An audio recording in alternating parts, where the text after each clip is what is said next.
Ini berhubungan dengan media sosial. 2 tahun kemarin kan kita belajar online, Bunda ya, by Zoom dan sebagainya. Ada beberapa anak memiliki kebiasaan dengan gadgetnya yang sudah melebihi batas atau semacam sudah sangat ketergantungan gitu ya. Akhirnya dampak yang ditimbulkan adalah yang pertama, anak ketika ada tugas-tugas dari sekolah, dia serta-merta langsung dikopas saja gitu. Dia tidak diliterasi dulu, tidak dibaca dulu, tidak dipahami dulu. Kemudian yang kedua, dari situ dampak berikutnya adalah terjadinya pembulian di antara mereka, Bunda. Nah, anak terjadi pembulian di media sosial, akhirnya apa? Anak ini sakit hati, overthinking dan sebagainya. Bagaimana kita sebagai orang tua bijaksana dalam hal ini? Karena tidak mungkin serta-merta kita mensita HP di anak-anak kita, tidak mungkin serta-merta kita ambil media sosial mereka. Gitu. Bagaimana kita menyikapi ini secara bijak agar dua hal ini bisa berjalan bergandengan dan sesuai dengan aturan. Sudah. Iya. Soal gawe ya, kita sepakati dulu ya. Gawe dan gadget ini sebetulnya media saja. Sebagaimana kertas dulu. Sebagaimana koran, sebagaimana majalah zaman dulu, sebagaimana kalau mundur lagi pada zaman batu, sebagaimana dulu pelepah dan sebagainya gitu. Itu sepakat dulu. Ya. Nah, kemudian berikutnya adalah ya, bedakan kebutuhan dan ketergantungan. Karena kadang-kadang kita salah memberikan label. Sekali lagi nih, gara-gara sering memberi label yang kurang tepat, maka akan terjadi seperti itu gitu.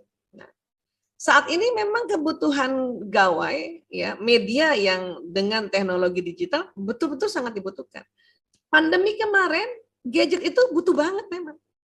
Karena kita dilarang ketemu, belum lagi vaksin, di situ penularan sedang cepat-cepatnya, tubuh masih rentan karena belum beradaptasi. Memang itu perlu banget. Ya, perlu banget. Nah, sekarang yang dianggap ketergantungan itu biasanya kan permainan. Game. Ya, dan sekarang gamenya tentu semuanya online.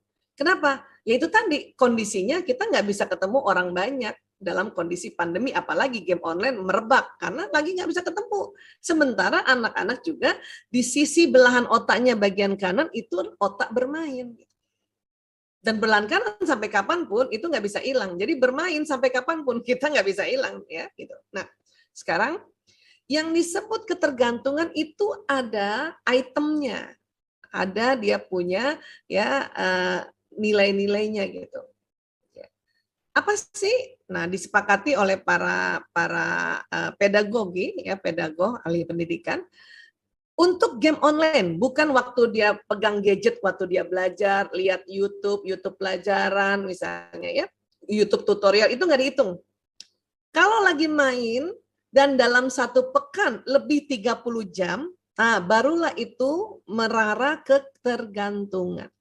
Gamenya ya. Jadi bukan mulai dari pagi kan sekolah sampai sore ekskul ya, waktu ngerjain PR itu kan juga pakai gadget, itu nggak dihitung itu termasuk kebutuhan yang itu. Nah sekarang lihat aja kalau yang dia main, dia main game.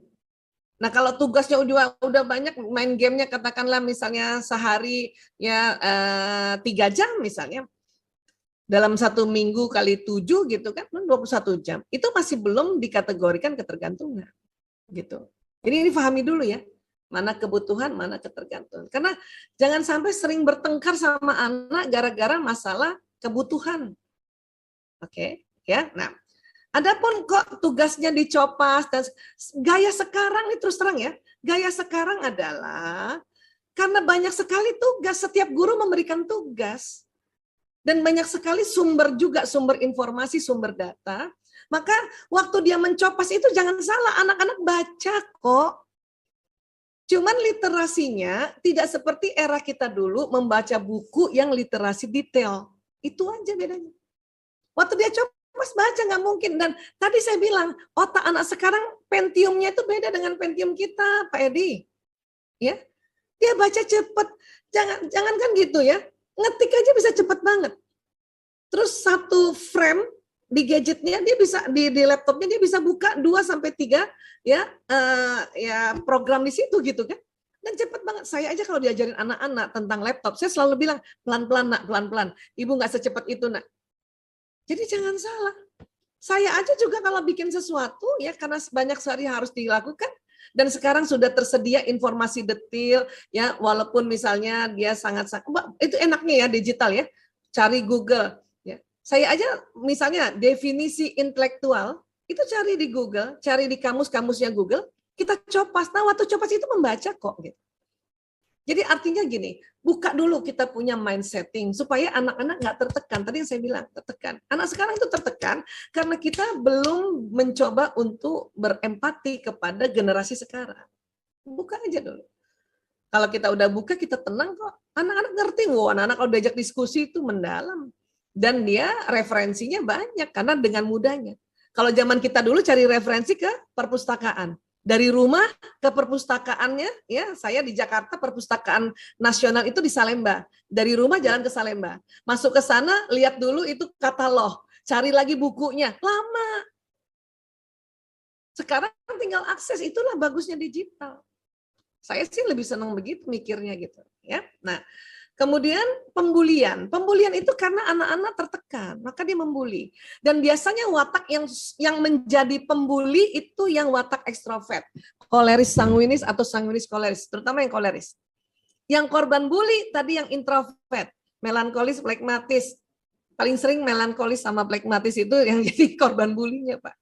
Itu dikarenakan orang tua belum mahir mendeteksi watak anak, sehingga kebutuhan emosional anak-anak ekstrovert, di mana anak koleris itu anak yang senang mengatur, kita kasihlah waktu untuk ngatur. Ya, makanan aja minta anak yang koleris untuk menentukan. Nah, ibu mau masak ikan sama ayam, pilih mana? Anak flekmatis akan bilang terserah ibu.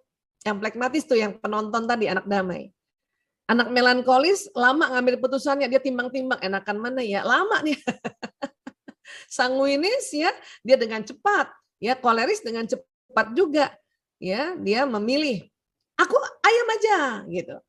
Itu begitu gitu tuh, itu dibutuhkan. Jangan anak-anak dibuat bungkam. Karena bahayanya anak-anak dibuat bungkam ini, musuh di luar rumah banyak, ya narkoba, komunitas LGBT, ya tadi pembulian, ya judi dan sebagainya. Jadi sekali lagi, karena hari ini saya memang sengaja mau highlight tentang watak, selalu pendekatannya coba belajar watak dulu, lihat watak. Nah, kemudian buat ibu-ibu ya dan orang tua ya, coba ini masih ilmu otak. Otak itu ada di sini di tengah otak namanya kelenjar pituitary, kelenjar yang isinya hormon bahagia. Anak-anak, terutama anak laki-laki, karena otak kanannya dominan Allah ciptakan, ya, memang senang bermain. Dan pada saat bermain, dia hormon bahagianya keluar. Maka kalau tanya anak-anak, yang terjadi sekarang paling seringnya ya, mungkin udah ada yang sudah mulai ikutin tips-tips yang bagus ini, banyaknya begini, udah kerjain tugas belum? PR-nya udah dikerjain belum? Itu batang otak yang di tengah ini, yang sambungan otak mamalia atau otak reptil, langsung tegang. Maka kalau batang otak tegang, reaksi cuma dua, fight or flight. Ya, ngeyel atau ngambek gitu. Malah dia makanya susah mengerjakan tugas. Kalau kita nanyanya hal-hal yang kaitannya sama tugas. Kenapa nggak tanya, sedang apa nak? Lagi main apa? Gitu. Tanya dulu permainan supaya dia gembira dulu. Lagi main apa nak? Aku main game online Dota, Bu. Oh gitu. Dota apa sih? Ibunya tanya dong biar diajarin. Itu Bu, main perang-perangan di mana nanti kita bisa ya melakukan mengatur strategi ini, strategi keuangan untuk beli senjata lah ini. Ah, itu. Oh gitu. Terus siapa yang menang perangnya? Ya akulah sama teman-teman aku. Teman-temanmu mana? Ada yang dari Singapura, ada yang dari Malaysia, ada ya. Jadi bikin dia dulu senang, nanti pertanyaan ke-20 baru tanya PR. Tuh, ke-20 Pak. Bikin bondage dulu, bikin frekuensinya sama dulu. Buru malam ya Bun ya? Enggak, itu cuma 20 menit ngobrol-ngobrol kayak gitu, setengah jam. Orang saya pakai gitu kok, alhamdulillah. Anak saya laki-laki loh, anak laki 4, 1 perempuan. Ya, 4 mahasiswa kedokteran, bungsu kelas 12. Kelas 11 mau naik kelas 12 nanti, lagi di lab school. Dan dia ketua OSIS. Caranya begitu. Ya. Caranya begitu. Dan karena dia udah gembira, dia akan dengan cepat, belum Bun, ayo anak kerjaan PR. Karena udah ditanya gembira, hormon bahagia udah mengalir ke seluruh tubuh, ini dengan cepat tangan ini mengerjakan atau ngetik tugas-tugasnya.